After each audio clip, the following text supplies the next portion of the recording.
சாத்தனூர் அணையிலிருந்து திறக்கப்பட்ட தண்ணீர் காரணமாக தென்பெண்ணை ஆற்றில் வெள்ளப்பெருக்கு ஏற்பட்டுள்ளது. இந்த தென்பெண்ணை ஆற்றின் கிளை ஆறான மலட்டாற்று பகுதி தான் இந்த ஆறு. அந்த பகுதியில் தான் நாம் இருந்து கொண்டிருக்கிறோம். நாம் பார்க்கக்கூடிய காட்சி, அதாவது விழுப்புரம் மாவட்டம் திருவந்தாடு அருகே உள்ள பருசுரெட்டிப்பாளையம் மேட்டுப்பாளையம் இடையான அந்த 2 கிராமத்திற்கு இடையான மலட்டாற்று தரைப்பாலம் தான். இந்த மக்கள் பருசுரெட்டிப்பாளையம் மக்கள் அந்த மேட்டுப்பாளையம், ராம்பாக்கம், சொர்ணாவூர் உள்ளிட்ட பகுதிகளுக்கு செல்ல வேண்டும் என்றால் இந்த தரைப்பாலத்தை கடந்துதான் செல்ல வேண்டும். இந்த மலட்டாற்றிலும் வெள்ளப்பெருக்கு ஏற்பட்டதன் காரணமாக அந்த தரைப்பாலத்தின் மூழ்கி ஒரு அடிக்கு மேல் வெள்ள நீரானது செல்கிறது.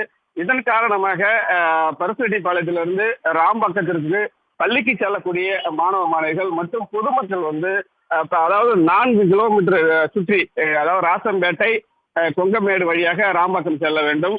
இதனால் சிரமம் ஏற்படுது என்று கருதி இந்த ஆபத்தையே உணராமலே பள்ளியிலும் மாணவ மாணவிகளும் அப்பகுதி பொதுமக்களும் தரைப்பாலத்தின் மேலே தண்ணீரில் நடந்து செல்லும் ஆபத்தான நிலை நடந்து செல்லும் காட்சியை பார்க்க முடிகிறது.